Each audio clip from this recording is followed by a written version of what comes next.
you. Welcome. Usually we have BASCOM 350, which is the news producing class, but we got a special guest, a former student doing a thing in Dallas, right? Top 5 market. This is Emilio Ramos. Give it up for him.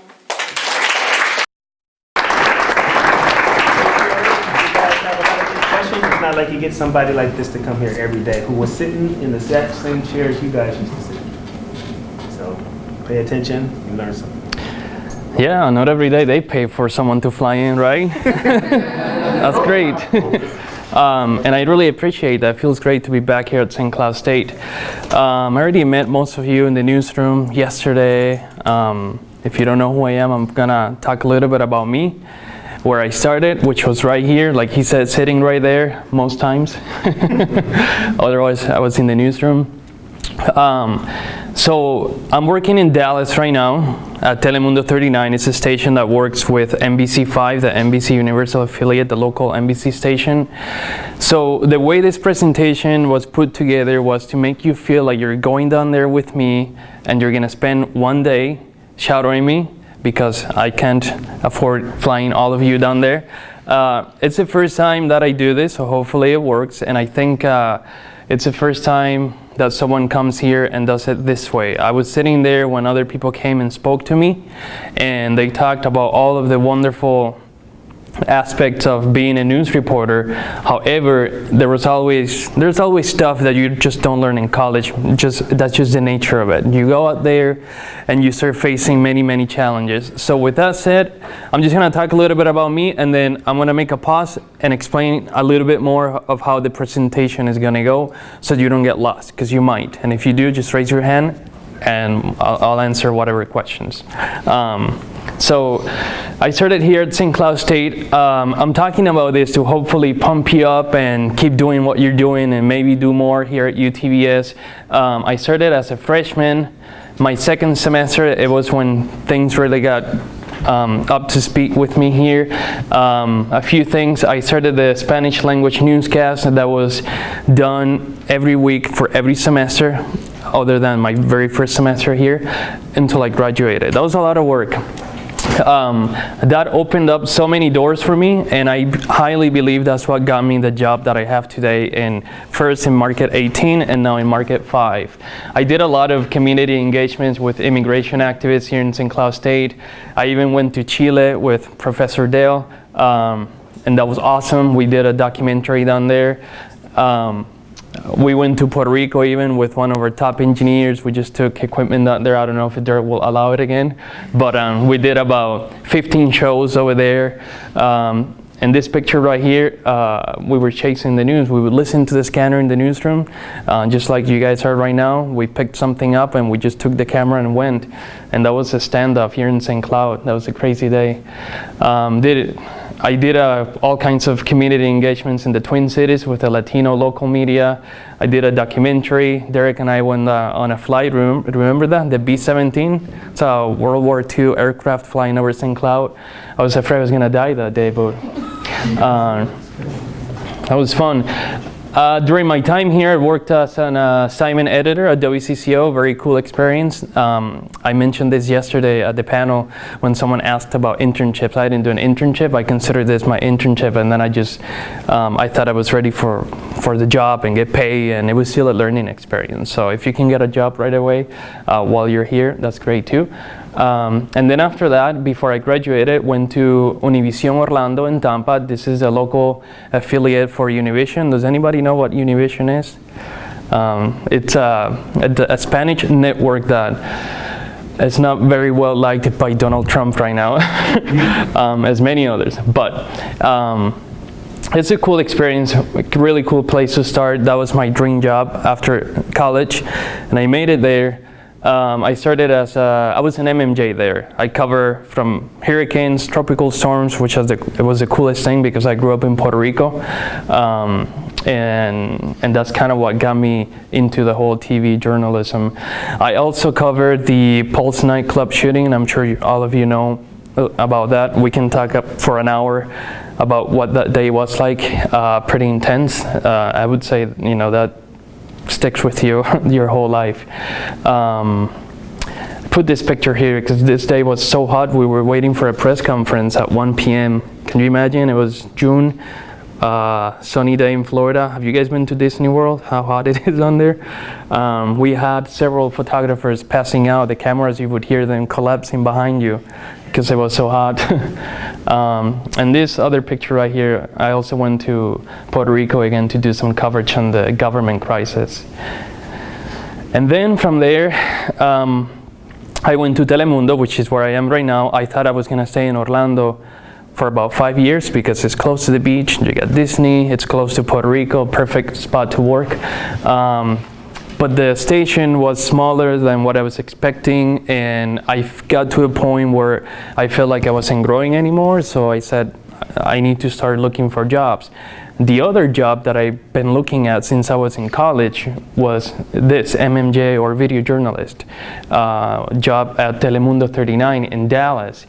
I was looking at this station since I was here because of the way they produce the news. It's a big market. And so with that said, when you're thinking about the place you want to go, don't just think of your first job, think maybe one step ahead. And if you want to go to Orlando, for example, but you have to start somewhere else because maybe realistically it's just too big of a market to get there, and Dallas was way too big for me to get there right out of college. So things worked out for me. I'm blessed for that. So far over there in North Texas, a lot of immigration protests. This picture is special to me because that was one of my first days on air during a march. This is the first victim to talk after the Sutherland Springs church massacre. Did you guys hear about that? I ask a lot of people, maybe they don't know, but I was working on a Sunday morning and it was slow, and then someone says, I don't know, 6 people dead at a church. And you just gotta pack your stuff if they send you, and we drove down there.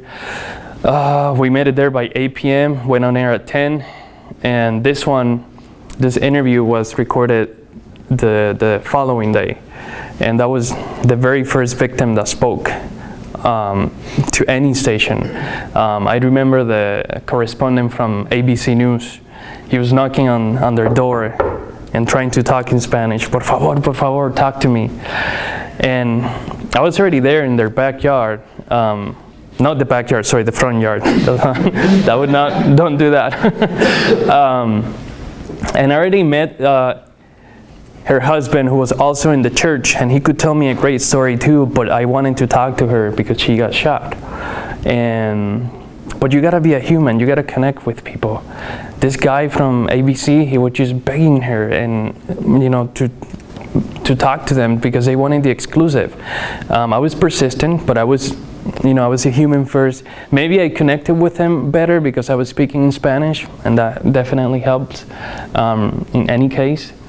And then the guy said, come on in. And so I got excited. Photo come in.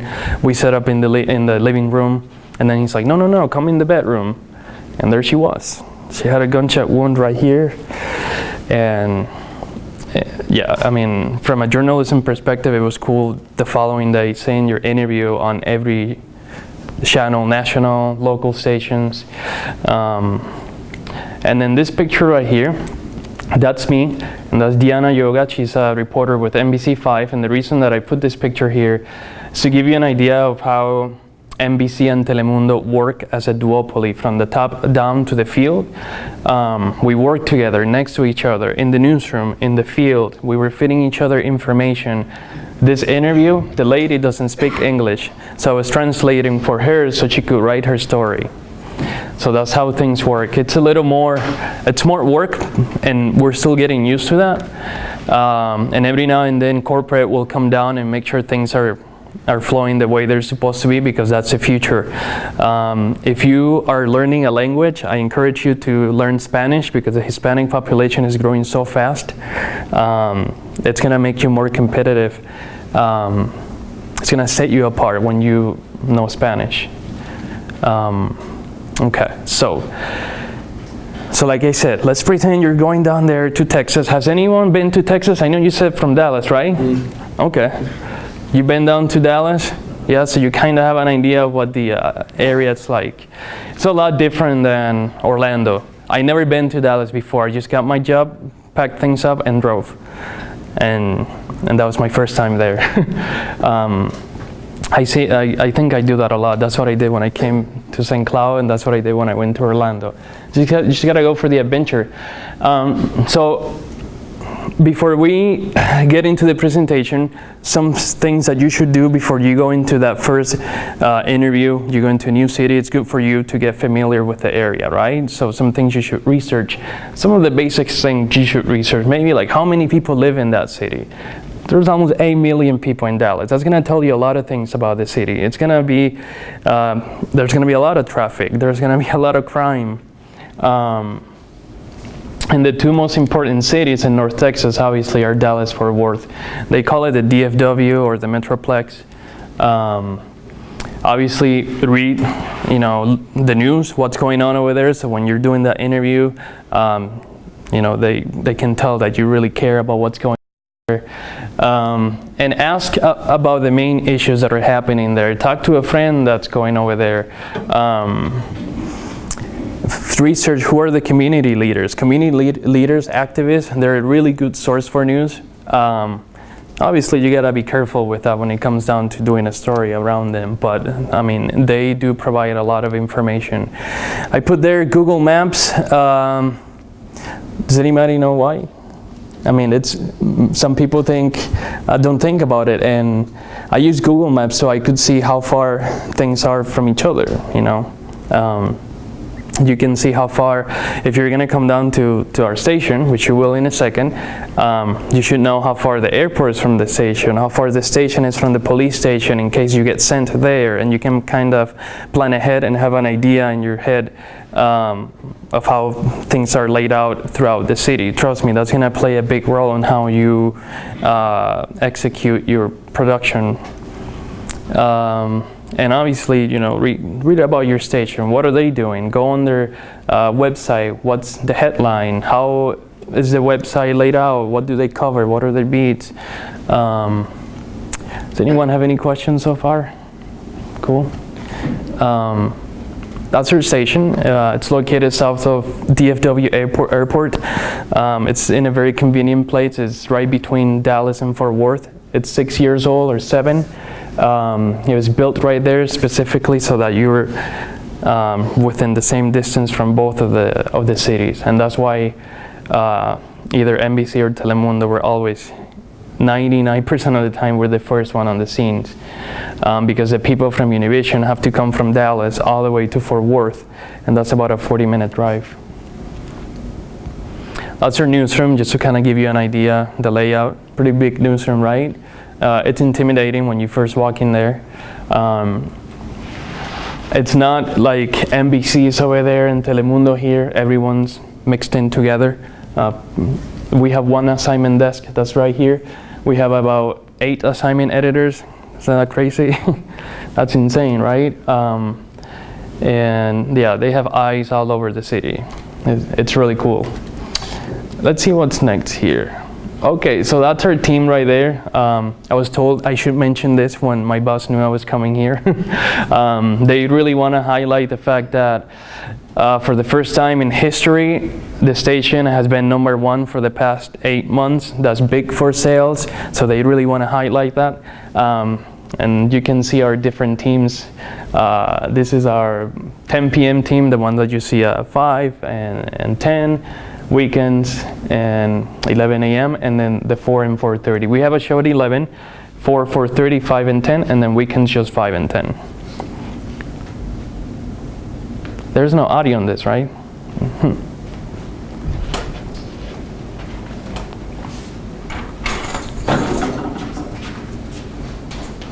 That's okay. If you watch closely, I'm gonna go back 1 second. Can you turn the light off? Just watch the graphics on this quick promo. That's a tornado, that's the lightning. That's supposed to be hail. That's real life. That's a big semi flying here. Oh, they stopped it. Which device did you put? You can just unplug it. Just let the computer, yeah. But something happened. Oh, there it is. Okay. Sorry, you might have to kind of pretend it's a silent movie, I guess. But with the other video, I just wanted to show you that we're one of the first stations in the nation to do this kind of stuff. This is CGI technology. That's all I can tell you. I don't know much about it, but basically one of our photographers is building, animating tornadoes and, all kinds of stuff. And they also call it augmented reality. So like you're standing right here in the studio or outside and you're talking about something and there's a tornado, and then when they edit it, there's actually a tornado there like that. I put this video in here so you see kind of the neat toys that we have over there. This is our weather fleet. And we have, weather is big in North Texas. We chase weather all over the place. I remember some of my first assignments were doing tornado coverage. There were like 6 tornadoes and about 8 people died or something like that about 3 years ago. Trust me, this is a lot cooler with the audio, but I'll just go ahead and I wanted to show you this video too, so you have an idea of what the NBC look is like. And I wanted to show you a story. Maybe we'll fix the audio for later. Sorry. Okay, so getting into, so now you know a little bit about Dallas, the station. Any questions so far? No. So now, forget about everything else that's going on in Minnesota. Come down, and you're gonna see. I don't want to say we're gonna talk about it because you're just gonna, see how challenges are gonna be a part of our day. You're gonna see how we have to manage time. There's gonna be breaking news. We'll talk a little bit about the reporting and storytelling aspect of your day. Obviously editing, doing the live shot. We also have to be planning ahead during our day. And deadline. So you gotta meet that deadline, otherwise you're gonna be in big trouble. I haven't missed one deadline yet. Okay, so let's start. Part of this presentation, I have to give credit to our senior video journalist, Fernando Mejia, because he is the one who trained me in, and I can do the job that I do at Telemundo to their guidelines because he was part of the training. And he's also part of Telemundo University. They have partnerships with different universities around the nation, and they go in and they do these kinds of trainings, but more hands-on. And Fernando, the first thing that he told me is, you gotta remember, you're not just a reporter. Well, you're a video journalist, which means you're your own photographer, you're a driver, and many times you're your own assignment desk. The fact that we have 8 assignment editors doesn't mean that they're gonna assign me a story, and you're gonna see part of my life, basically. And the most important thing, you just gotta make sure that the story makes it to air. I don't care what you have to do, the struggles that you go through, that story better be on air. Put this picture here because this is my life. I'm sitting there every night. That's my, holy cow, I gotta finish this quick and make it on air. I work out of a Ford Escape. We have different vehicles. I have everything that I need in there. Let's see. Okay, so before we go into this, so let's say you were there for 2 days and we just finished one day. We're about to wrap one day up. We're just about to, I'm about to finish my stuff and we're about to go on air. And that's what you're gonna see on here. This is our live shot.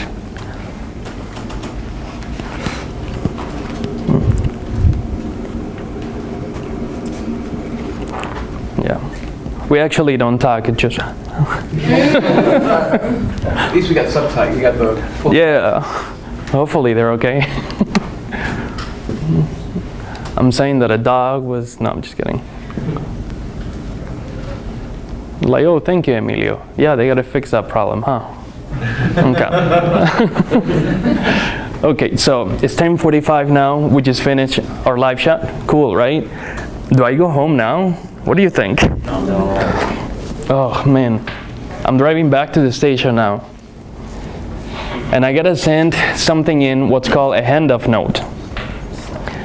And this is gonna help the dayside reporters for the following day, and it's just gonna help with the archiving of information to do follow-ups.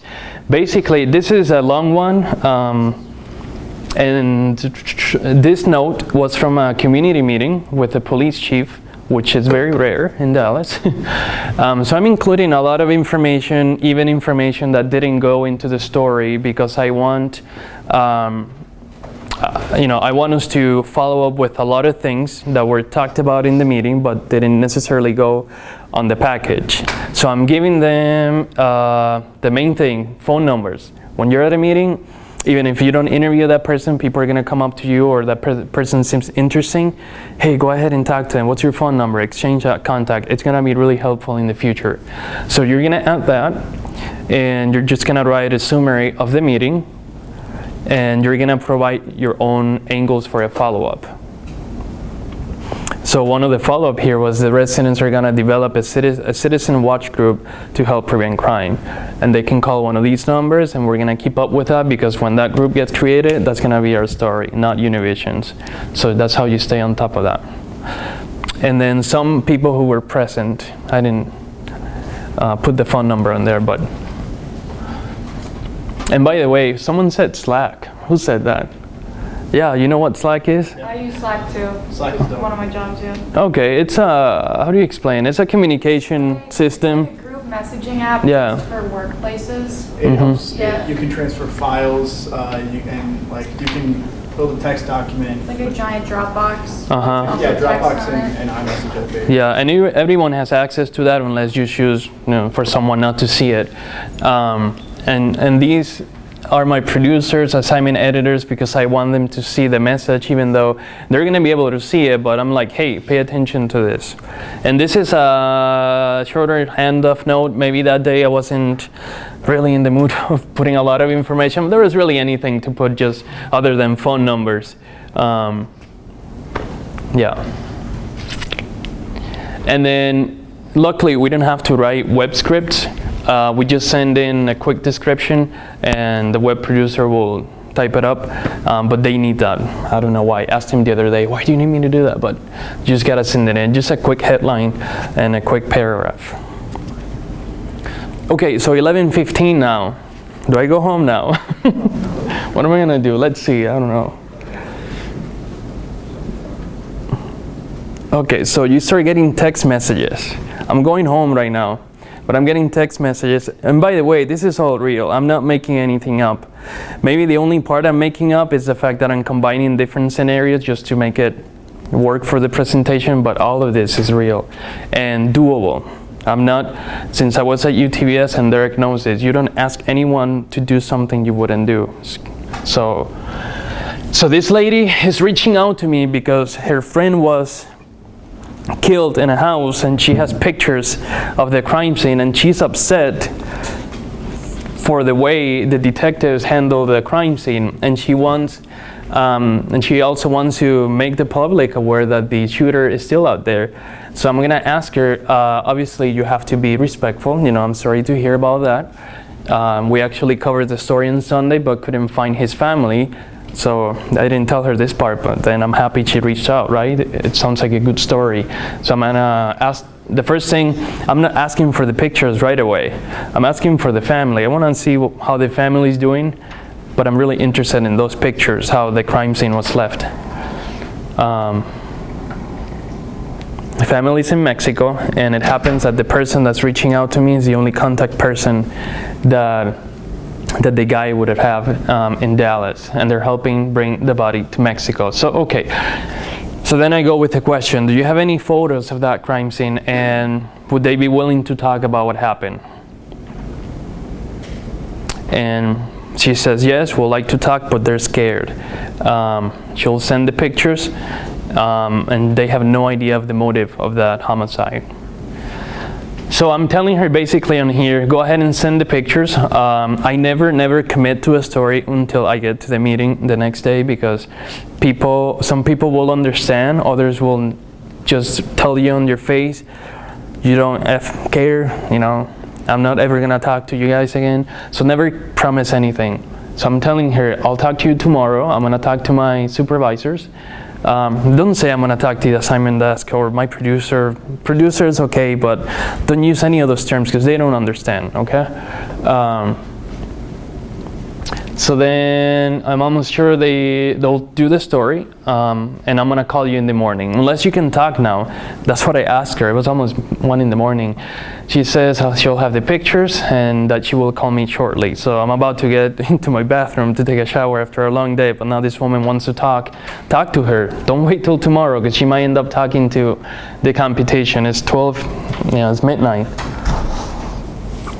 And we talked on the phone for like a half hour. One of these women that goes on and on, that's okay. So it's 9 a.m. right now. And yeah, I'm gonna watch Netflix until I have to go to work. Yeah, that doesn't happen. I wish. There's a lot of stuff that you have to do to get ready for work. And the whole point of this is not to disappoint you or take the motivation away from you. Like I said, I just want to be realistic of how intense this job can be, but you do it because you're passionate, right? Everyone's passionate here, right? How many of you guys are doing news? Oh, great. On air? Production? Awesome. So whether you're on air or not, it's really good for you to understand just a little bit of how the other position is. The other day, one of the production guys from Master Control went into the field with me just to kind of get a feel of what it was like, and they're now starting to do that. So I'm waking up at 9 a.m. I had a picture of my dog because I walk my dog while I'm starting to work, but I took it out. So the first thing that I'm gonna do is I'm gonna go on my email and I'm gonna write to Dallas police about the crime that the woman was reaching to me about the night before. I want to get that out of the way. It's just one email, really quick. I include all of the details as possible that I have. Dallas police is not so good at getting back to you, and I have a reputation with them because I'm always on top of it. And you always request an interview on camera. Even if you know what, this person's gonna deny it, just go ahead. Because the day that you don't, they talk to the other station and you're gonna be screwed. So I get that out of the way. And then I'm gonna start looking on social media for stories. You have to go beyond the obvious, and that is, here you have the St. Cloud Times, WJON, you have CARE, WCCO. What other local media do we have other than KSTP? Yeah, KSTP in St. Cloud. WJON. Yeah, so you check those every morning because you want to know what's going on. But also, social media is big. For example, the story that opened the newscast today, they had a lot of more information on the actual source of the story, which was the Todd County Sheriff's Office, than they did on the AP. A lot more information. So try and always go to the source. But these are good references. That way you know what's happening, and it'll give you a good start. That's my phone. This is your Facebook page. What are you gonna check your Facebook page for? Anyone? Leads. People gonna post on it and message you and stuff. Yeah, messages, right? But beyond that, the comments. Sometimes people will comment, hey, I saw that, I was there. Add them on Facebook, reach out to them, see if they want to talk about it. I got a few exclusive interviews of big things because I read the comments on the Telemundo Facebook every time they post something, I go and read the comments, and if it says I was there, or I know someone that saw that, or if they express whatever connection to the story, reach out to them. And this is a picture of my phone. Keeping your phone organized will help you do follow-ups and maybe come up with a story eventually on a really slow day. I save the phone numbers, and I'm sure many of you do this, because I'm not gonna, I saved your phone as Mitchell, UTVS news director. I'm more specific on this for, I don't know, like Adriana, her brother was assaulted at a school, and that way when I'm looking on my phone because I need to talk to that person again, I'm not gonna remember their names. There's a lot of people that have the same name. Obviously Twitter, and yeah, that's what I was mentioning. Check your Facebook, Twitter, the competition. I'm always looking at what Univision is doing in Dallas. Our NBC station, and I'm also watching our 11 a.m. That's like my routine. I watch the 11 a.m. the first 5 to 6 minutes, the A block, and that way I know what they're doing, just to kind of get a feel of what's going on that day. At 11:30 I watch the competition, and I'm not watching them so that I could get story ideas. I just want to watch them to see if they're doing anything that we're not doing, and if we're gonna do it, we got to do it better. And then it makes it a little harder because they already got it started. At about 12:30, I am talking to a person who's reaching out to me with another story. It's a good day.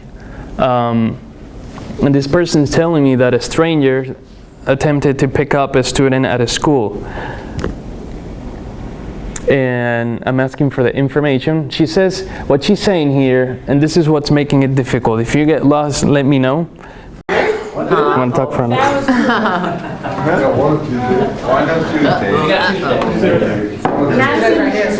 Also, I'm going to be taking pictures during it, so don't be. All right, welcome guys.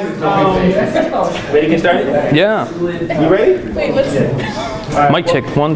Good. Welcome. Usually we have Mass Com 350, which is the news producing class, but we got a special guest, a former student doing a thing in Dallas, right? Top 5 market. This is Emilio Ramos. Give it up for him.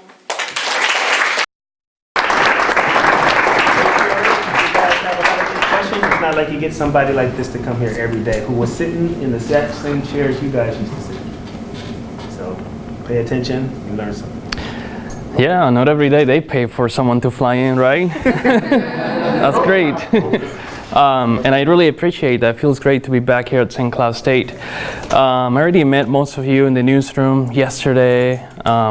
If you don't know who I am, I'm gonna talk a little bit about me, where I started, which was right here, like he said, sitting right there most times. Otherwise, I was in the newsroom. So I'm working in Dallas right now at Telemundo 39. It's a station that works with NBC5, the NBC Universal affiliate, the local NBC station.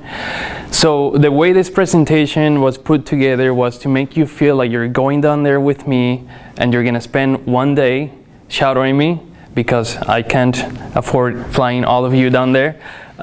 It's the first time that I do this, so hopefully it works. And I think it's the first time that someone comes here and does it this way. I was sitting there when other people came and spoke to me, and they talked about all of the wonderful aspects of being a news reporter. However, there's always stuff that you just don't learn in college. That's just the nature of it. You go out there and you start facing many challenges. So with that said, I'm just gonna talk a little bit about me, and then I'm gonna make a pause and explain a little bit more of how the presentation is gonna go, so you don't get lost, because you might. And if you do, just raise your hand and I'll answer whatever questions. So I started here at St. Cloud State. I'm talking about this to hopefully pump you up and keep doing what you're doing and maybe do more here at UTVS. I started as a freshman. My second semester, it was when things really got up to speed with me here. A few things. I started the Spanish language newscast that was done every week for every semester, other than my very first semester here, until I graduated. That was a lot of work. That opened up so many doors for me, and I highly believe that's what got me the job that I have today, first in Market 18 and now in Market 5. I did a lot of community engagements with immigration activists here in St. Cloud State. I even went to Chile with Professor Dale, and that was awesome. We did a documentary down there. We went to Puerto Rico even with one of our top engineers. We just took equipment out there. I don't know if they will allow it again, but we did about 15 shows over there. And this picture right here, we were chasing the news. We would listen to the scanner in the newsroom, just like you guys are right now. We picked something up and we just took the camera and went. And that was a standoff here in St. Cloud. That was a crazy day. I did all kinds of community engagements in the Twin Cities with the Latino local media. I did a documentary. Derek and I went on a flight room. Remember that? The B-17? It's a World War II aircraft flying over St. Cloud. I was afraid I was going to die that day, but that was fun. During my time here, I worked as an assignment editor at WCCO, very cool experience. I mentioned this yesterday at the panel when someone asked about internships. I didn't do an internship. I considered this my internship, and then I thought I was ready for the job and get paid, and it was still a learning experience. So if you can get a job right away while you're here, that's great too. And then after that, before I graduated, went to Univision Orlando in Tampa. This is a local affiliate for Univision. Does anybody know what Univision is? It's a Spanish network that is not very well liked by Donald Trump right now, as many others. But it's a cool experience, a really cool place to start. That was my dream job after college, and I made it there. I started I was an MMJ there. I cover from hurricanes, tropical storms, which was the coolest thing because I grew up in Puerto Rico.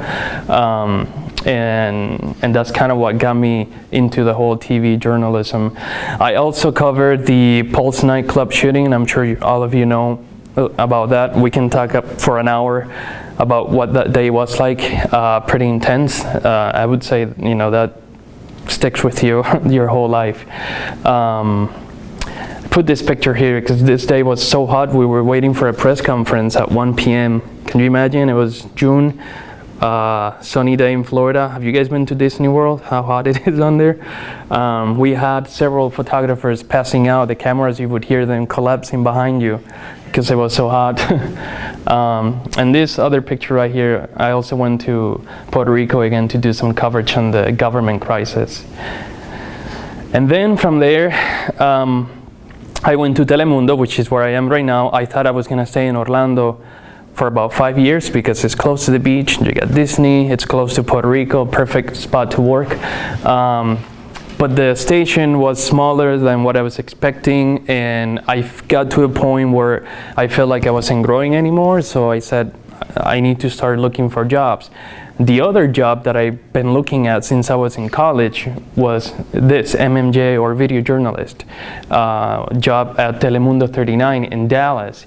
I was looking at this station since I was here because of the way they produce the news. It's a big market.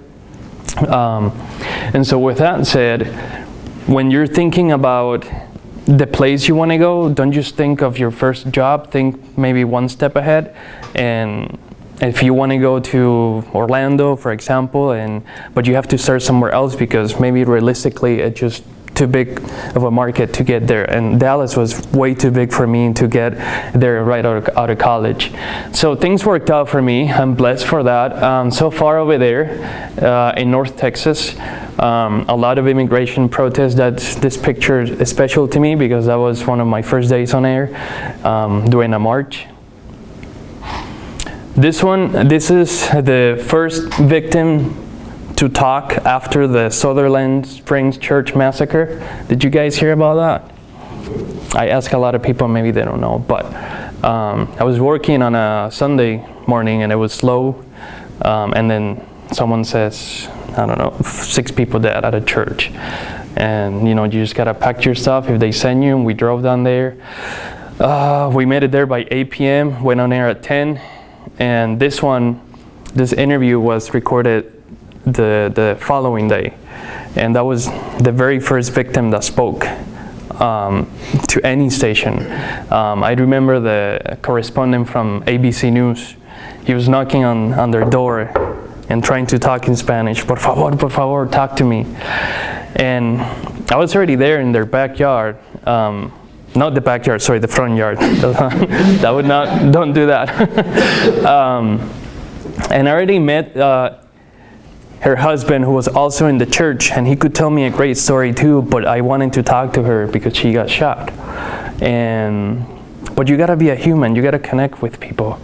This guy from ABC, he was just begging her and to talk to them because they wanted the exclusive. I was persistent, but I was a human first. Maybe I connected with him better because I was speaking in Spanish, and that definitely helped in any case. And then the guy said, come on in. And so I got excited. Photog come in. We set up in the living room. And then he's like, no, come in the bedroom. And there she was. She had a gunshot wound right here. And yeah, I mean, from a journalism perspective, it was cool the following day seeing your interview on every channel, national, local stations.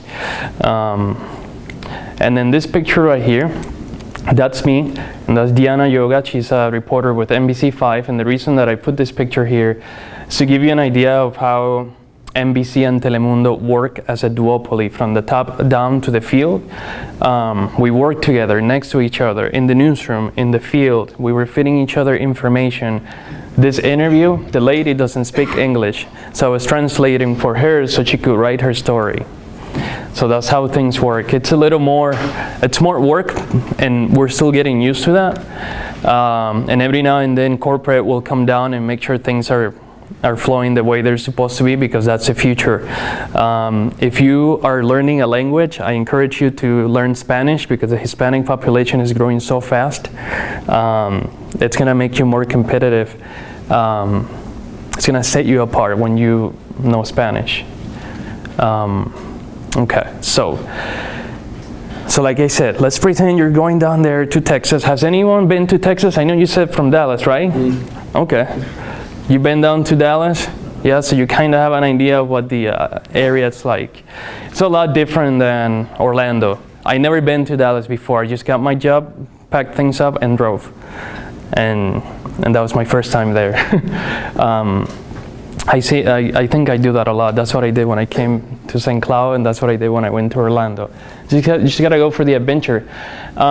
So before we get into the presentation, some things that you should do before you go into that first interview. You go into a new city, it's good for you to get familiar with the area, right? So some things you should research. Some of the basic things you should research, maybe like how many people live in that city. There's almost 8 million people in Dallas. That's gonna tell you a lot of things about the city. It's gonna be, there's gonna be a lot of traffic. There's gonna be a lot of crime. And the two most important cities in North Texas, obviously, are Dallas-Fort Worth. They call it the DFW or the Metroplex. Obviously, read, the news, what's going on over there. So when you're doing that interview, they can tell that you really care about what's going on. And ask about the main issues that are happening there. Talk to a friend that's going over there. Research who are the community leaders. Leaders, activists, they're a really good source for news. Obviously, you gotta be careful with that when it comes down to doing a story around them, but I mean, they do provide a lot of information. I put there Google Maps. Does anybody know why? I mean, some people don't think about it, and I use Google Maps so I could see how far things are from each other,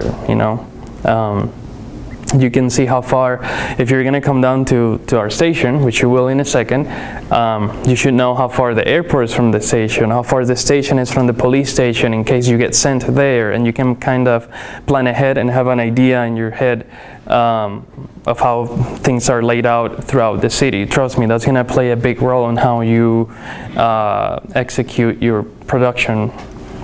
And obviously, read about your station. What are they doing? Go on their website. What's the headline? How is the website laid out? What do they cover? What are their beats? Does anyone have any questions so far? Cool. That's our station. It's located south of DFW Airport. It's in a very convenient place. It's right between Dallas and Fort Worth. It's 6 years old or 7.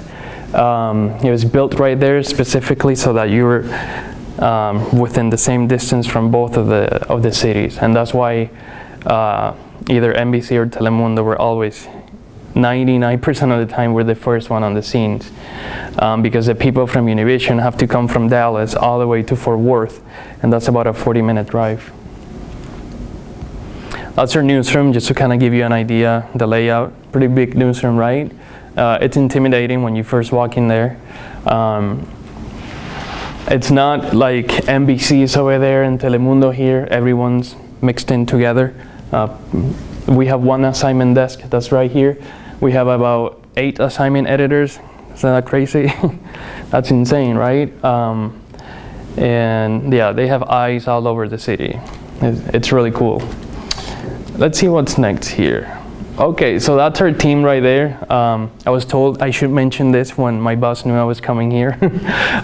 They really want to highlight the fact that for the first time in history, the station has been #1 for the past 8 months. That's big for sales, so they really want to highlight that. And you can see our different teams. This is our 10 p.m. team, the one that you see at 5 and 10. Weekends and 11 a.m. and then the 4 and 4:30. We have a show at 11, 4, 4:30, 5 and 10, and then weekends just 5 and 10.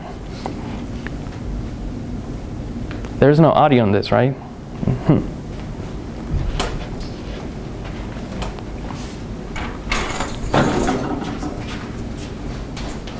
That's okay. If you watch closely, I'm gonna go back 1 second. Can you turn the light off? Just watch the graphics on this quick promo. That's a tornado, that's the lightning. That's supposed to be hail. That's real life. That's a big semi flying here. Oh, they stopped it.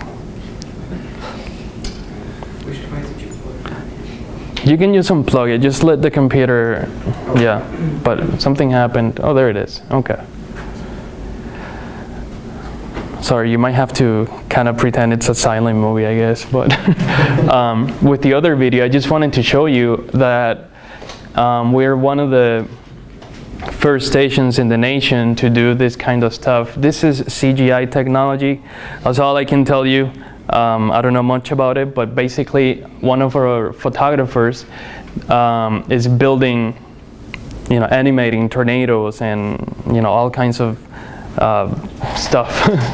And they also call it augmented reality. So like you're standing right here in the studio or outside and you're talking about something and there's a tornado, and then when they edit it, there's actually a tornado there like that. But check this out, it's crazy. They go, you know what, we need you live at 4, 4:30 and 5, and you're like, what the heck, I'm not even there, but they already need me live. So you just go. And the good thing here, this happened about a week ago, actually, to me. The good thing is that the chopper is flying over, and I don't have to think about getting there, getting my camera out, and starting filming B-roll to send it back, for the 4 at least, because the helicopter is flying over, and they'll have that at the station. And they want you to let them know when you're there with the signal up, because it's so close to news time. In this case, if I were to go there and film B-roll, I would just power up the live view or the gyro and start feeding. That way you don't have to transfer the video to the computer, cut it, and send it back. This is way faster. So we get there for our breaking news at 4, and some of the things that you do when you get to a breaking news scene, I'm gonna look around for people. I'm gonna see if they're crying. I'm gonna see, if they look stressed out, that might have something to do with what happened. I'm looking for spots where I can do the live shot. You can't park anywhere. I mean, if you can park, but maybe you won't be able to do a live shot there. So you're not just looking for parking, you're looking for where you're gonna do the live shot. Does it sound stressful? Yeah? Okay, should I stop then? No, I'm just kidding. It's so fun though. I mean, I've been doing it now for almost 5 years and I still love it. Yeah, it's stressful, but it's so rewarding at the end of the day, knowing that what you accomplish. So the first thing, what happened here is I got to the scene and there was already a station there and there was a big parking lot. Our Irving police is really good about setting up spots for the media. Not everyone does that. That's why I give them credit. So I park, I take my camera out, put it on the tripod, power up the signal, and I'm waiting for the press conference at 3:30. PIO is gonna talk. And when I'm set up, what I did was check the time. I have 5 minutes before the PIO comes. So I'm not gonna just stand there for 5 minutes. I'm gonna go in my car and I'm gonna get on air ready. I just put a little bit of makeup, put my IFB, brush my hair a little bit. I don't have to do much. The women have to do, they have to take their time and they gotta make a little bit of time for that. So the PIO talks at 3:45. Luckily, it's a quick one. He's done at 3:45. As the PIO is talking, I'm standing there next to my viewfinder and I'm taking notes. Okay, 1 dead, 1 injured, 1 in critical condition, the time that it happened, just bullet points, because I might go on air with that. I don't have much time. I don't have time to write a script. And after he's done, I asked a few questions to clarify what he was saying. He said the worker was hit with a piece of equipment. And what does that tell you? If I didn't ask, nobody else asked. We didn't have the details. It ended up being two, what are they called? It's like a crane, kind of. They were up in like a bucket truck or something like that, and both of them collided, and that caused them to fall. That's really important, and after I asked, he gave that information. So just ask a few questions. I don't need to send the video now because a helicopter was flying over, and you couldn't really see the scene because it was inside. And it's almost time for the show. The things you have to do, that I have to do before the show, the live shot is already up because I was feeding back the press conference. I just have to set up my live shot, set up my shot. When that's set up, I'm gonna call MOC. They call it video ops now. I don't know why I put MOC, but it's video operations. It's a big room with a bunch of monitors. Do we have that here? It's like master control, but it's kind of a local master control. They're the ones who receive all the signals, and they're gonna tell you like, hey, white balance, fix a shot. They'll get you ready to go on air, and then you check the audio, and then you're standing by. A couple of minutes before the show, there's no script, no time for that, and then the newscast starts with breaking news. By the way, this is the gyro. It's kind of like the live view. Have they used that before? No? Live shot. For the live shot, yeah. What is it called? Live shot. Oh, okay. So that's what it is. It's like a little brick like this. Oops, sorry. It's small, and this is the wagon I was talking about. That's kind of how I literally sprint into breaking news scenes with that. It's crazy sometimes. And this is what the setup looks like. Mm-hmm. Yeah, I saw you post that picture of the wagon. Yeah. Guys, what did we add to the checkout just like last year? Wagon. The wagon. Thanks to Emilio. We even have the same kind, I think. Someone should give me a ride in that back to the parking ramp. Any volunteers? This is what the setup looks like when I'm by myself, which is most of the times. What I'm doing here is I have a light because the sun, it's bothering, it's giving me a shadow. And then this is another C-stand, right? That's what they call? Okay. So what do you think I used it for? Yeah, so the cube is my face. So I bring it up to, you know, my height, and I put something white. The cube works just fine, the mic flag, and I zoom, focus, you know, get it ready, and zoom back out, bring that down, and it works as the mark of where I'm gonna stand. And then the viewfinder, I flip it over and I can see myself, and there it is. It's TV magic, right? I have a quick question. Yeah. Who takes your pictures if you're by yourself? That was, oh, good question.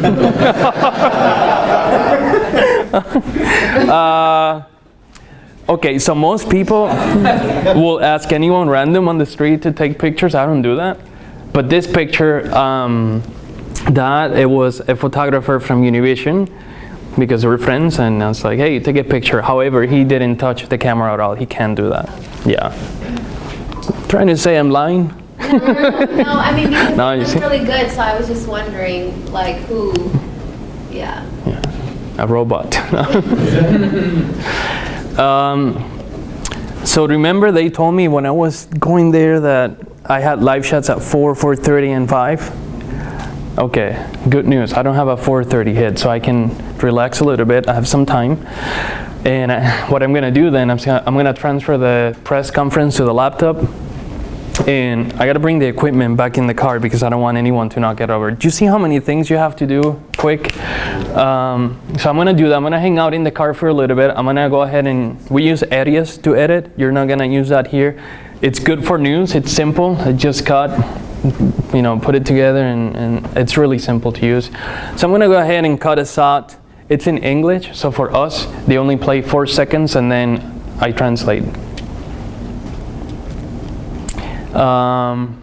And so because I'm sending stuff, I have to let our editors know. Now, because of Slack, we don't have to call. We just type a message, and I'm very specific about what I'm sending. You just do SOT, you put your name and the slug of the story, and you tag the editors, and that it's, you know, it helps because you don't have to be calling, and they don't like to be called because they're editing. They're always angry. They're editing the show. And then I have time to write my script. It's a VOSAT, so pretty simple. It's not that long. They don't want more than 1:20 if it's not a package. And does this look familiar to you guys? The way it, we don't use for example here, it would be EMPS. We don't use that in the field because it's just slow, the network. If your Wi-Fi, it's not working properly, you might end up losing your script because iNews closes on you. So we just do a Word document and we just email it back.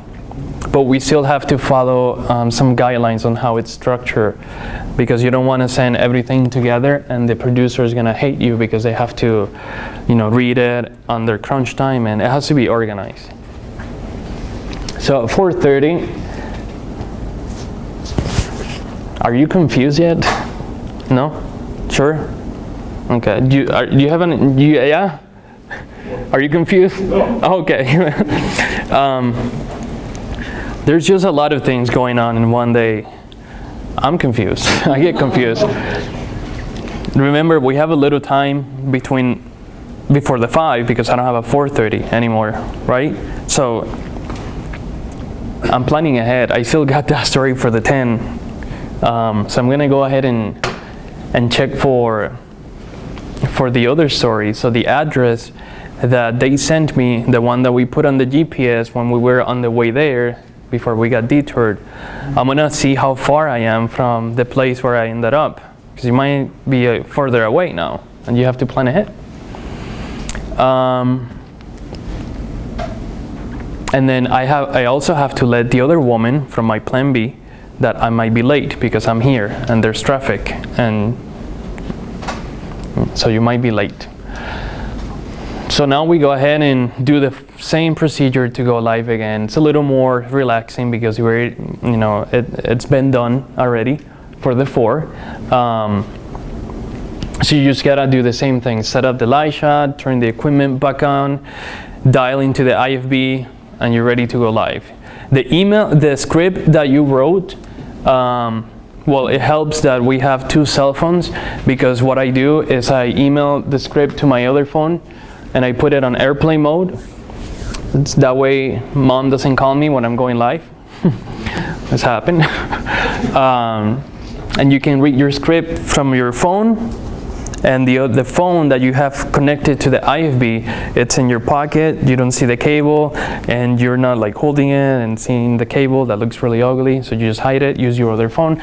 In that case, maybe here you can borrow your friend's phone, right? If you're out there doing a live shot, if it works, whatever works, or one of the iPads or something, I don't know. The idea is to have your hands, free. We Latinos, we talk with our hands, and we're very dramatic, so I like to use my hands when I'm talking. And then we do the 5 VOSAT, and as you're standing by, maybe there's a lot of chaos around you, reporters. Ignore, just shut it off. It's just you and the script. Don't memorize whatever you're gonna say on camera, because the brain will, it's not gonna work. Because if you mess up one word, you're gonna stumble, because it's not the way that you practiced it. So don't memorize anything, just the idea. So we know there was one dead, one in critical condition, and one in stable condition. That's it. And the other words will come to you. I left the clicker there.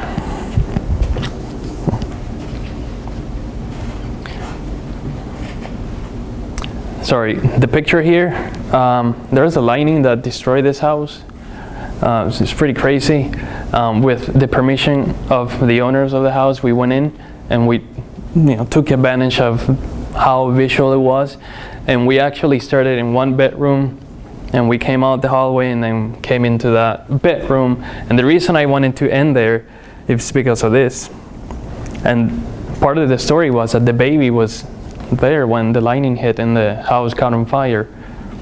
So you gotta use the elements to your advantage for storytelling.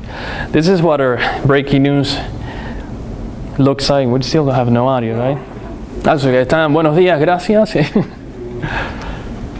This is actually the breaking news for that industrial accident. This says live in Irving. And this is at 4 p.m. So I still have no script on this one. But, well, it's in Spanish anyway, so, but you get an idea what it looks like. See how you don't see anything from outside? Everything happened on the other side. Okay. You touch something? Well, Andrea, he's asking if I've got it plugged in, and I do, but it's not doing anything anyway. I have no idea. I think the HDMI is trying to take a signal, but it's doing nothing with it. That's okay.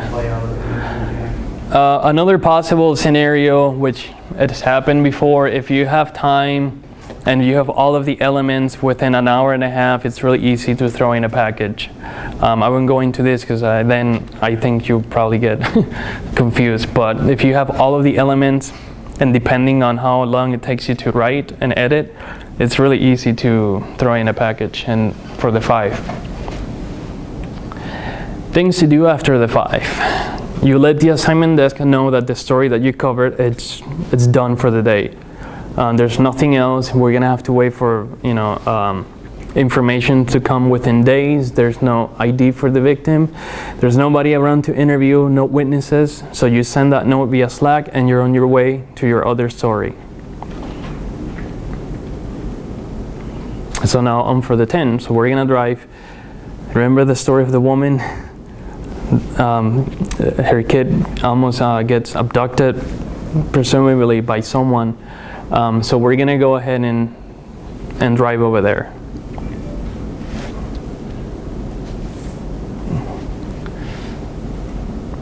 Okay, so we get there at about 6. The other woman, she said she's okay if I go after 6. So I still have her in my mind because I'm about to knock on the door, and if the person is not there, then I'll just go to the other story. And if she's there, the first thing I'm gonna do when I knock on the door is I'm gonna disclose who I am, never lie to anyone. I mean, by not stating who you are and who you work for, I mean that can be problematic. So don't do that. Just tell them who you are and what you're there for. So in this case, what happened was I never got a message back from anybody. What we did, we ran the name on Nexus, we got an address, and I just showed up. And when I got there, I told her I was looking for her all afternoon, and she was willing to talk. They agreed to do the interview. So 2 things, I let the other person know, I'm so sorry I can't make it, maybe tomorrow. And I let my producer know so that now she can start feeling a little more comfortable about me filling in my 90 seconds with this story. And a story that will open the newscast as of now. So like I said, let the other woman know that you'll stay in touch with her. You're gonna call her tomorrow to see what's going on, and don't burn the bridge. So now the interview. Any questions so far? No? Yeah. This kind of goes back to the beginning. What do you do if, like, when you're first starting at a station, you don't have those connections? What do you do for, like, your stories then? You go to, on your off time, you go to community meetings. You go to coffee with a cop and you listen to people talk. And you go on every Facebook group. There's so many Facebook groups out there, neighborhood groups, and they post about crimes that happens in their communities. This is expensive, I don't have it, but a coworker has Nextdoor and Ring, and those are the camera systems, and he gets 1 story every day from that, and that's good. So yeah, one of my I used to go to community meetings at first, and that helped a lot get me connected with the community. They want local content, so they don't want you to go in there and say, hey, so police are investigating this. Okay, but everyone already has that. So those of you who are doing reporting, you done this. You ask, questions. I try and make it a conversation. I put questions on here, obviously to give you an idea. But the person always, a lot of people tell me, "Oh, how is this gonna work? You're gonna ask me questions. I'm just gonna talk." I'm not gonna ask you questions, man. We're just gonna talk. And one of the first things that I like to ask is, how are you feeling? I already know what happened. And I ask that question throughout the interview because sometimes they end up crying towards the end, and that's what you end up using. Now, let me point this out. Maybe NBC doesn't use the part crying, but the Spanish media loves that stuff. The Spanish viewers love crime, people crying too, whatever. It's more appealing to the viewer's eye. So I asked her a few questions. I don't have much time, so don't take a long time doing an interview.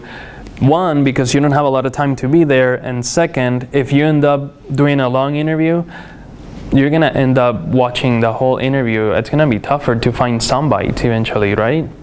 So just get to the point. How was your kid? What grade? What's the process for picking up kids? What do you think failed in that process? How did this guy get a hand of your son, on your son? And I want to know how she feels about the school district and what the school district has told her, because I want to compare what the school district is going to tell me. And at the very end, anything else to add? Sometimes, as you're talking, be like, pretty tough, huh? And then they'll probably go like, yeah, that's a soundbite right there. That tells a lot. When they take that deep breath and they're frustrated, that sometimes that says more than words. Have you guys seen the work that Boyd Hooper does? It's a great storytelling. A lot of that stuff, I try and do, obviously not to his level, but it's good to implement some of his techniques always. And I work with NBC too, so I gotta interview this woman in English. That's more time, and you have to ask the same questions. You can't go back with one clip. They'll be really mad at you. So you have to, you can feed it back. You can have your live view going and you can feed it as you're interviewing her, or you can shoot it and then put it on your computer and send it back, whatever works for you. So then now we drive back we go to the school, and the school is where I'm going to stay to do the live shot. So that's where I'm going there last.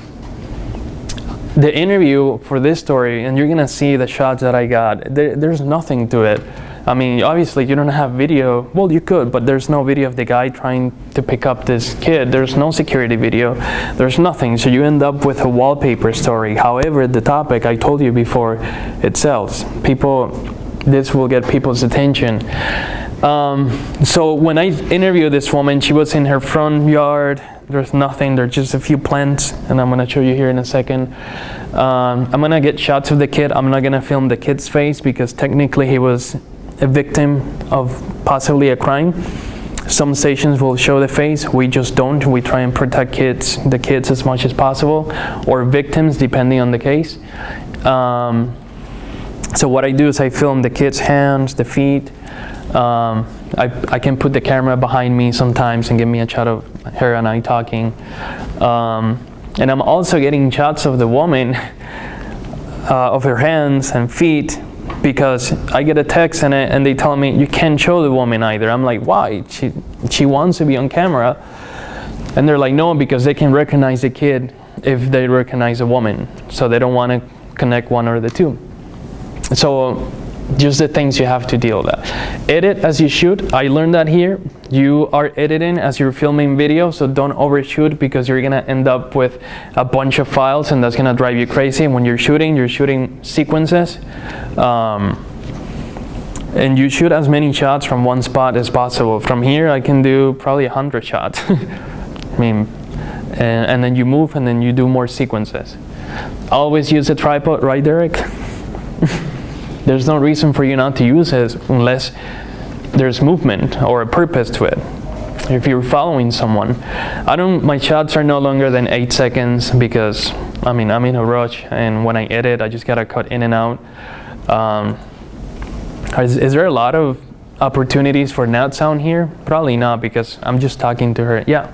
So you said not to overshoot. What's the right amount? So I always shoot about 25 shots. Okay. So I don't use them all. Okay. But it just depends on your story. Maybe a production guy will have a different perspective for that. I'm telling you that for when you're doing a package. Yeah. I have a coworker, I've been telling her, don't shoot 100 shots. That's why sometimes you're struggling to edit. She literally shoots like 100 shots. It's insane. Yeah. And again, shoot as much as you can from one location. That's gonna help you a lot. By the way, this is gonna help you when you're shooting in a place where, no, I don't wanna say where you shouldn't be, but where you know you're gonna get kicked out eventually. And I've done that. I didn't fight with the person, but the person took the camera, the microphone flew across the road. Yeah, it was bad. But I mean, it's tough because you're going into a place, not in this case, where people are dealing with a tragedy. And that's why you gotta remember, be a human first. Don't go with a camera on here. Sometimes I do that, but I can talk about that later, why. Okay, so before I go, don't just pick up and go, you know. Don't let her feel your stress. Don't let her feel like you're rushed, you know. Just calm down, it'll be okay. Thank her, you know, for her time, and let her know that the story is gonna air at 10, and that you are going to stay in touch with her in case, you know. Oh, I told her, yeah, in case anything happened to the teacher, I want to know. I've been following up this story 3 weeks after. Yesterday, I got a follow-up. I got a tip about the teacher. Not so good, bad things happening. So when I go back, I'm gonna look into it. I guess that same teacher has been doing that quite a bit, letting students go with strangers. So you gotta follow up with it. So it's 7 p.m. and I'm gonna go and head to the location where I'm doing the story, and that's gonna be at the school. I'm gonna go ahead and when I get there, oh yeah, you might laugh about that. Find a safe location to use the bathroom. That's really important, trust me. We had a meeting with our news director, about how you can see how many things we have to do, right? And he wouldn't believe that we have no time to use the bathroom. And the thing is, the more water that you drink, the more you have to, and this sounds silly, but this is part of it. I mean, this is, when you're doing the job, everything is a part of it, every element around you and in you. And the reason I say a safe location is because not everywhere that you go it's necessarily safe. A lot of gas stations are locations for drug dealers to sell their drugs, and you have to be careful with that. You know, they see you going in.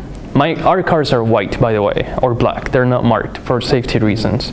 We have a sign that we can put up depending on the situation, and I make that call depending on where I'm going or what it is.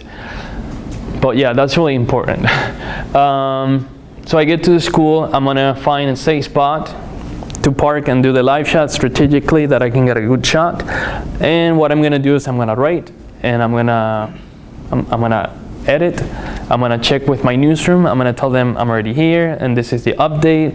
The lady said this. I can send you this part for your tease. And I gotta export that video for NBC.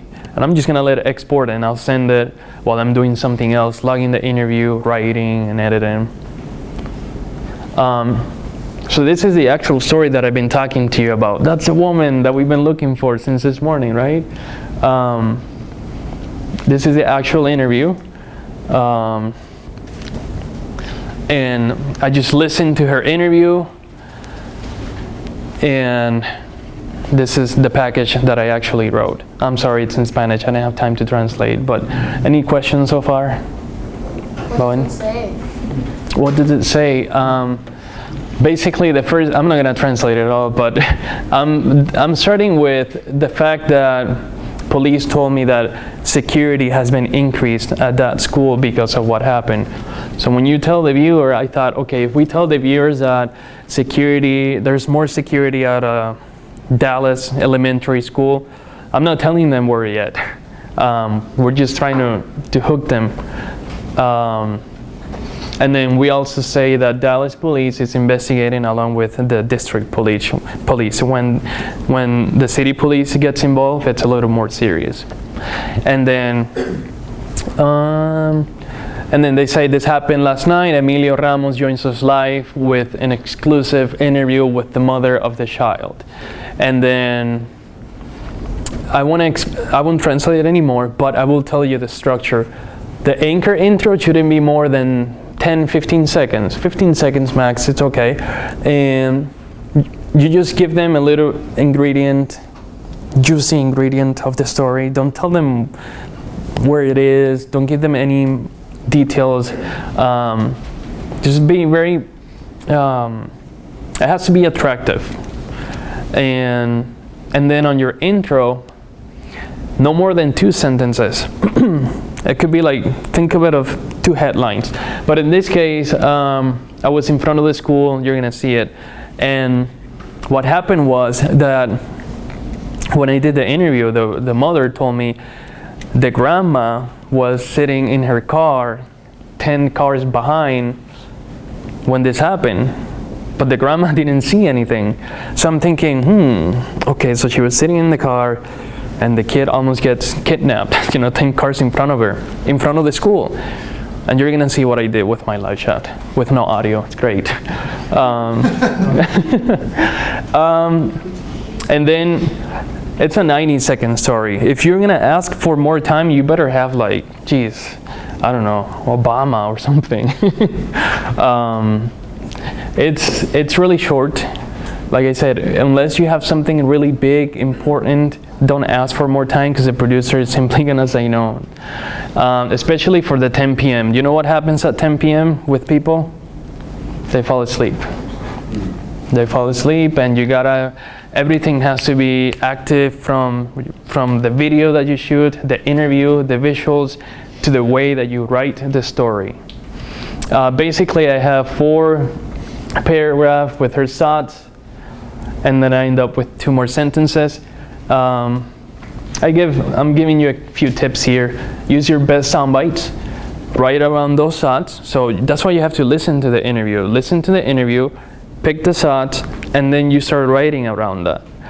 When I was here, we had people writing and then trying to, put shots here and there, and then everything collapsed because it didn't work. It didn't make sense.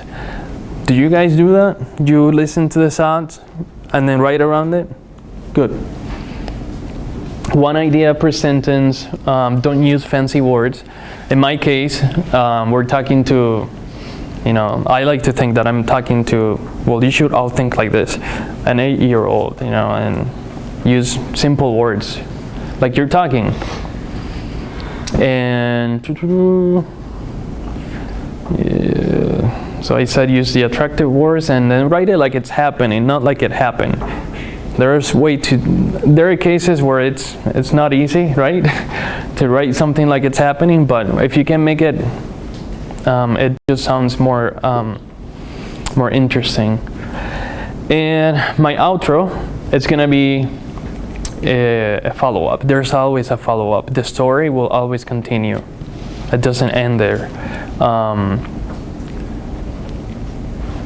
And if a photog is with me, in my case, because I'm a video journalist, when they send someone in, I want to give them a reason to come and help me. I want to do a show and tell. So remember the woman was sitting in her car and the kid, was 10 cars ahead and it happened in front of the school. Keep that in mind. I'll show you why. And the same thing with the intro. Sorry, I skipped that. If there's something happening, take advantage of that, have the photog and practice it if you can, but let him know, like, hey, I'm gonna start here, I'm gonna start talking, and I'm gonna walk this way, and he can either go in front of you, or you can walk backwards or whatever. You can do all kinds of stuff, and don't, just be yourself. Don't be this reporter, old school style. What's up? So you do a lot of prep work in regards to coming up with a story. Mm-hmm. Have you ever encountered a story that isn't true? Yeah. How did you go on with dealing with that? So if someone sends me a tip and I said that's not true, or like they were giving you points that you were thinking that was true, and you were at the scene and it wasn't true, and you were in the process of outlining your story. Was there anything that came up that wasn't true at that time? That's why you have to fact check everything. So whatever people say on the street, run it through police. Yeah, run it, or whatever entity is in charge of that investigation. If it's gossip, you'll be able to tell it's gossip. We call it chisme. And that's when, that happens a lot when in apartment complexes. When someone is having a problem with their unit, they think by calling the media that we're gonna go in, do a report, and that they're gonna fix their problem. But you ask yourself, wait, do they really have a problem, or do they just want to get out of their contract and they want us to get in? But you just have to have, news judgment and be on top of it. So, and you always have to, like I said, I want to know if the mother says something about the school district, I'm gonna run it through the district to see what they say. And if it's a big allegation, like, I don't know, no, I don't want to talk about DISD in this case, but if it's a big allegation and DISD has nothing to say, we'll probably make the call just to not put that on air until we can, yeah. But it's happened to me where the story just drops. Oh, sorry, quick. The other day, I didn't have a story, and it was 9:30, and they sent me to a possible shooting, and I get there thinking, okay, finally I'm gonna go on air because I never missed a deadline or the spot, to go on air. And the desk tells me that there was a shooting and someone got hurt and transported to the hospital. So when I get there, it's like a Dollar Tree store, and I'm knocking on the door because it's already closed, and the guy comes to the door. I'm like, open the door so I can ask you questions. And he says, no one got shot. It was a BB gun, and he's okay. And I'm like, hey, I call the desk. Like, they're saying there was no shooting. Wait, there's a scene. I'm like, because they will tell you that, like, if they're there. I'm like, there's no crime scene here. And people are telling me that it was a BB gun. Oh, no, but the police is telling us it was a shooting. I'm like, yeah, but they're not being specific about it. So I'm not going to go in there and say someone got shot.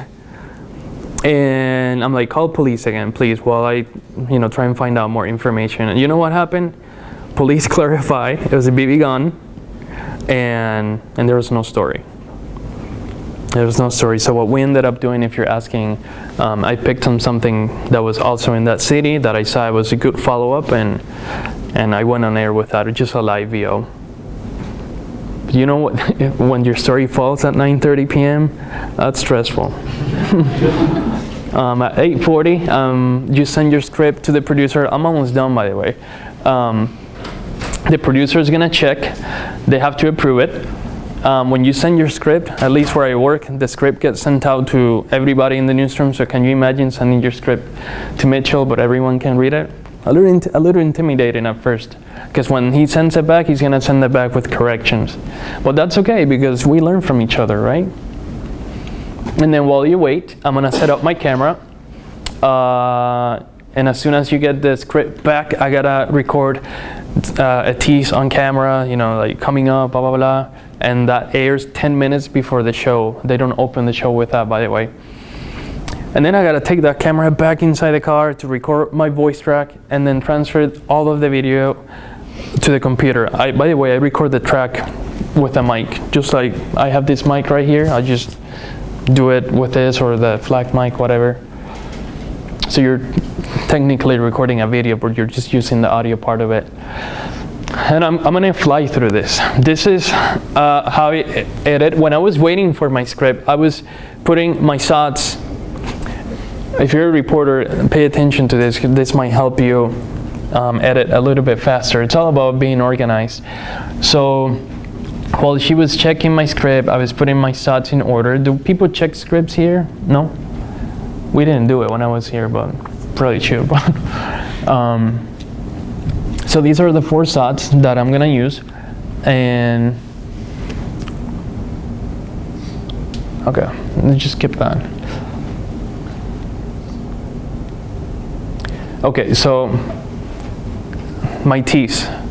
I recorded the tease on camera, and I'm gonna put a quick soundbite in front of it, no more than 3-4 seconds.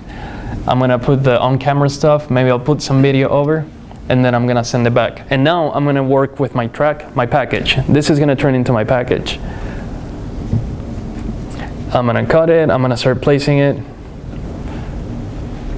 After I have everything in place, I'm gonna go ahead and I'm like really picky about editing. I'm gonna zoom in and I'm gonna cut whatever dead space there is, because believe it or not, you end up saving 2 or 3 seconds. It's weird. If you tell a producer the package is 1:33, they're okay with that. But if you tell them it's 1:35, they're like, no, that's too long. So I don't know, it's their mentality. But or maybe as a producer, you end up you're saving 2 seconds in your package, but the producer ends up saving 30 seconds in the show overall, and that's another story. So then I start putting my B-roll, and it ends up something like this. Okay, so I'm gonna go through the shots, because sometimes some of the things that I used to hear here is I don't have video. I don't have video to cover the story, and we still hear that over there. But remember, it's a good story. I mean, a kid pretty much gets abducted. We have to do this story. This is a wallpaper story, visually. But I want you to look over here. You're gonna see the shots.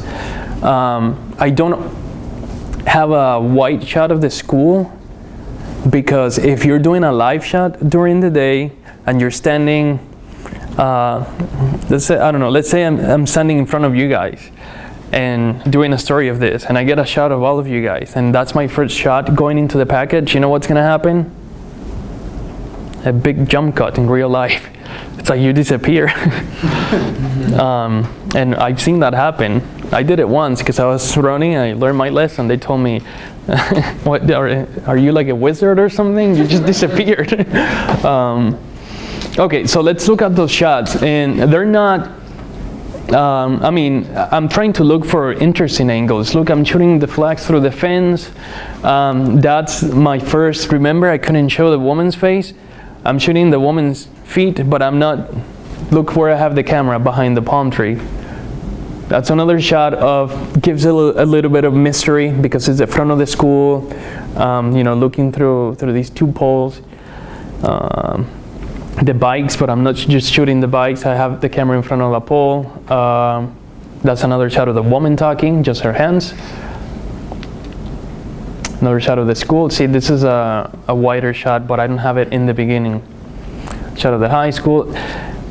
This looks simple, but I hate when people shoot a sign, right, like straightforward. That really makes it look like wallpaper. Just always try and find an interesting angle. That's just a graphic that we had to do. I don't like it, but it was a statement that they gave. Another shot of the woman talking in car. Another shot of her talking, and that's it. Do you see how I didn't have more than probably 20 shots? So. And it was really easy to edit. I probably edited this piece in 8-10 minutes. Because you know what you have don't have a lot. And I shot as I edited. When I was there, I knew what I wanted. So, when I was filming the school, by the way. And that's the woman I interview. I mean, basic framing. Is this good, Derek? I mean, the mic's kind of crazy, but... just a picture so you have an idea what it looks like inside the car. I have a piece of wood. Oh, it looks like this. And I put it on my lap, and it rests on the steering wheel, and I edit like that. And then when you're ready to go live, send your package, let the editor know. You gotta send your times for the CGs. So here you have to. Do you guys put the CGs on when you edit? They go in the video. They go in the video? Okay. I think we stopped doing that, right? Because it was a mess. Well, here you have to send the time cue of when they want the graphic to go over the soundbite. It was funny one time at Univision in Orlando, we had a soundbite of the mayor, and they put in a CG that said, suspect wanted. It was funny. It was bad, but it was funny. Set up your live shot about 15 minutes before. Call again video operations so they can help you set up the image, audio. You dial into your RFB. Do a mic check with the APC. The APC is the director. They have robotic cameras, and they have like 3 people in the control room doing cameras, directing audio. And then the producer is gonna ask you like, Emilio, delay check. And she counts to 3, and then you bring your hand up, and it's a 3-second delay. And so it helps because there's a lot of times when it's an 8-second delay, or sometimes the machine, it's on a 15-second delay because they used it for a press conference. And then you just stand by and relax and forget about the stressful day that we just had. And you know what? The viewer can notice everything that we just went through. You just gotta, and then give it your best shot. And this one, I'm also by myself. But someone, the photog from NBC, who was like right here doing a live shot at the same time, he took the picture. That was a house that blew up because a car ran into the house and knocked down the gas line. And you're gonna see the story that we just edited. Is there audio on this? I can try to fix it. Should I try Yeah, I don't know why it's not working. I think it's the HDMI is redirecting. to exit them? You just unplug everything and have it straight. No. Because this is plugged into the. Wait, Oh my gosh, you got 12 seconds, and now it stopped.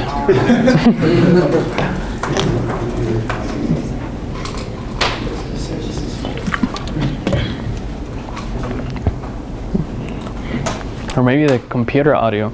Or we can watch it from my phone. No. we just watch from the computer. We take that HDMI cable Yeah. out. But don't do that yet. Let Derek do his magic. Any questions so far? Was it confusing? This is the end, by the way. So you didn't do any graphics, that was all done by, Yeah, right? if you need a graphic for the statement, for example, or you want this cool thing of a map because you have multiple locations you want to highlight, just call the producer ahead of time. We're lucky to have the nation's art department in our building, so they build all of the graphics for NBC and Telemundo all over the nation. So it's easier for us to communicate with them and get some stuff done. But yeah, I don't do any of the graphics. And they don't really let us do stuff on Edios because it doesn't look, So you just edit the raw video and the sound. Yeah. Yeah, but if you need a graphic and they're putting the graphic in-house, never send it. No, don't send it with a black spot. Just put video, but just let them know because sometimes the editor will forget. Does it work? I don't know. Should we try it? Yeah. Emilio, you don't have to write anchor tags. Here it is. No. It cranks. Okay, sorry, it's in Spanish, but enjoy.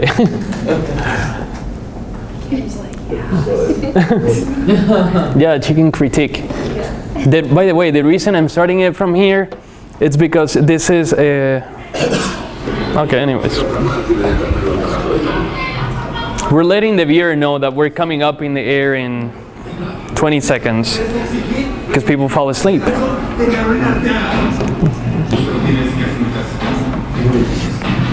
It's pretty intense, novela.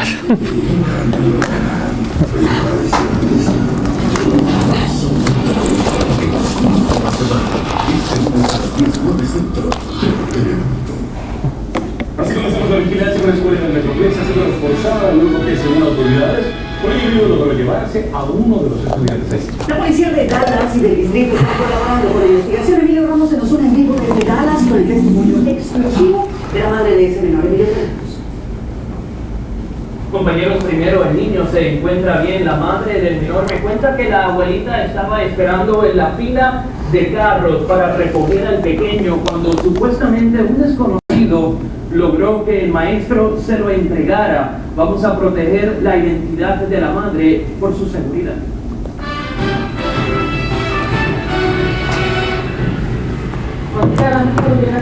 Otra historia. Desesperante fue la tarde del jueves para esta mujer cuando el maestro de su hijo de 3 años la llamó para notificarle que alguien presuntamente intentó llevarse a su hijo de la escuela a la hora de salida. Dice, sí, él apuntó a su niño y por este niño y el maestro le preguntó a mi hijo, ¿es tu papá? Y él dijo que sí. La directora de la escuela, Eduardo Mata Montessori, del Distrito Escolar Independiente de Dallas, ratificó lo sucedido en esta carta enviada a los padres y explicó que inicialmente se creyó que la persona en cuestión era el padre, sin embargo, de inmediato se determinó que no era verdad. Lo encontraron al niño casi a la salida del estacionamiento y que corrió. Entonces el niño se le encontraron ahí solito, vieron que estaba solito y lo regresaron. La madre del menor no entiende por qué dejaron ir al niño cuando, según ella y los protocolos que se resaltan en la misma carta, el padre debe presentar esta tarjeta color naranja para llevarse al estudiante o una identificación. Y me habla la directora y me dice la misma historia y me dijo, ya hablé con el maestro. No sigue el protocolo, y vamos a asegurar de que no vuelva a pasar. De acuerdo a la carta enviada por la directora de esa escuela, si otra persona viene a recoger al estudiante, el papá o la mamá tiene que notificárselo a la oficina del director o a la oficina general acá en el plantel antes de las 2 de la tarde. Compañeros, al parecer también ya hubo una reunión entre la directora y su equipo de trabajo para hablar sobre el asunto. En vivo en Dallas. Regreso con ustedes. Me imagino todas las cosas que le pasaron por la familia, ¿eh? That's it. Go back. Oh, sorry, I'm going back. Did you guys notice the show and tell at the beginning? What I tried to do? I was saying the grandma was sitting in her car when, according to so-and-so, the kid was taken from over here, blah, blah, blah. So I put this here because when I was here when I was taking the class with Reg Chapman from WCCO, he always told us that you are going to have a very stressful day, just like what I explained to you, and confusing. But you always have to reflect back, think, and think what was your small victory that day. So you can think about today's newscast, those of you that were involved in it, and think what was the one victory that you feel, something you feel accomplished about. To me, here it could be, I don't know, as simple as an out sound, or in this case it was the fact that the woman talked to me. So I mean, I can't ask for anything else. So any questions? Sorry, I took a yeah. You seem to like have so much on your plate all day. How do you avoid the stress or like the burnout that may come with this occupation? Yeah, that's a hard question because I mean I'm gonna be honest with you guys. I'm dealing with that. It's hard. If you're off 2 days, I'm off on Saturday and Sunday. I completely shut down on Saturday. I don't answer the phone, and then half of Sunday. But then I have to get back on it on Sunday night because I need to know what's going on. But you need to detox at least 1 day a week. I just went to Puerto Rico to visit my family for 10 days. And my work phone was on airplane mode. And from my personal phone, I deleted everything. I didn't have Facebook even. Yeah, I just had it for emergency calls or whatever. But you just need to detach every now and then. Obviously, don't forget about, doing your social events with your friends, and because at the end of the day, you have to keep healthy. I can tell you I'm very passionate, but at the same time, I'm now starting to advocate for that, for making time for yourself, because you're gonna burn out. I feel like I've been doing it for longer than almost 5 years because of everything that I did here, but I'm satisfied. I'm really happy to where I am, but so disconnect. Get a dog. I adopted a dog too, and that helped a lot. If you guys start following me, you'll see a lot of pictures about Blue. From your perspective as a reporter, what's the best way, from both sides, from the reporter side of the relationship with the producer, and also the producer side of that, what's the line between how hard they push you and how hard you push back, and you talk about that balance a little bit? Every producer is gonna be different. So you have to, the first thing is don't take anything personal in the newsroom. People deal with stress in different ways. So if you're getting out of that newsroom angry at someone, don't do it, because like I said yesterday, you're gonna end up working with them maybe. You have to get to know them. Not necessarily personally, but learn how they operate. If you do things this way, you gotta respect that, because you probably are not gonna if you're doing the job and someone's gonna try and tell you to do it differently when it doesn't make sense because what you're doing, it works, you're probably not gonna like that. So you can't tell your producer, to do something only because it's gonna benefit you. You have to adapt. So in my case, that's what I learned. When I work dayside, there's 4 producers. Can you imagine dealing with 4 producers and then the assignment desk? I know their personalities. I know how they do things by now. It took me a while, but that helped a lot with controlling myself before speaking up, and saying things, under stress. So just get to know them, respect their personalities, respect the way they do things. That's really important. Mm-hmm. What's the process like for switching stations, going from a different state to another state? Is this something that you applied for, an opportunity came by? Networking. You have to network. With this station, I didn't get there because a producer who worked in Orlando was working there at the time. Obviously, they're going to consider you for your talent, but it helps that someone knows you and can put in a word for you.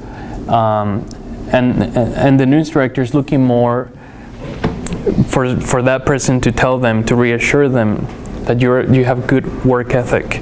So network, research the station. I was researching this station since I was here, and actually I was in contact with one of the video journalists. I'm still friends with him. I met him when I was here, and I never met them in person. So don't be afraid about reaching out to someone who you never have met in person. So, but yeah, obviously you apply, and you have to go through the process. I think I got to my first job because I got a little too excited before. I applied in September. Remember when I told you I have a job and we're like, okay, what are you gonna do with it because you still have classes here? We made some arrangements and I finished online and I started working. And then when I felt like I was ready, because you have to be realistic too, don't go apply for Market 5 or Market 1 if you know, it's too competitive. If you feel like you're ready, go ahead, don't second guess it. How do you find time to eat with all this stuff? You know, I thought about putting a time to eat. Yeah. See how skinny I am? I don't eat. I do a lot of meal preps, and I try and bring food that doesn't go bad, you know, because you can end up at a breaking news scene, and you don't have a microwave. I was asking my boss the other day if we can have microwaves in our cars, but he said you're gonna kill the battery. But yeah, a lot of meal preps. Bring your snacks, and just eat up when you get home. Yeah, I drink a lot of water at night. I think runners do that too. I used to run a lot. And that's gonna help you keep hydrated during the day. Yeah, I mean there are times where you do have time to stop and go eat somewhere. One of the things that I had to stop doing it because I was spending a lot of money.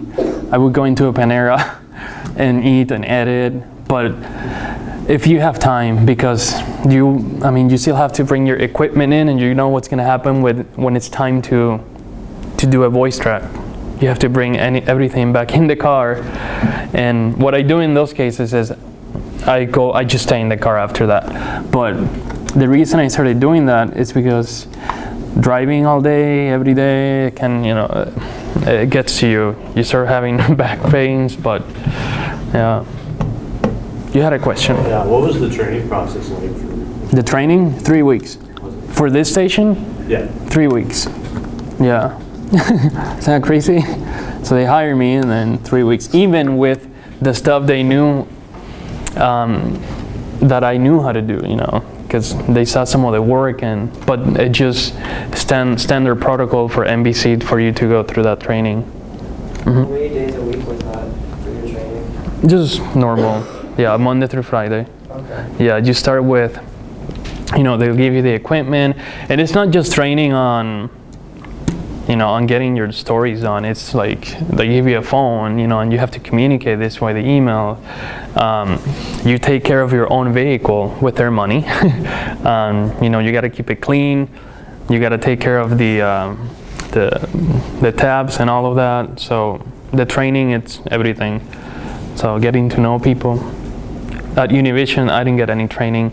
When I walked in to say I was here for the first time, to bring in some paperwork. They asked me if I could go to a press conference, and I said, well, okay. And I just went and did it, but yeah. I have to find a story idea for tomorrow, so if you guys want to help eventually. I go in at 1:45 tomorrow. Okay. I hope it was helpful.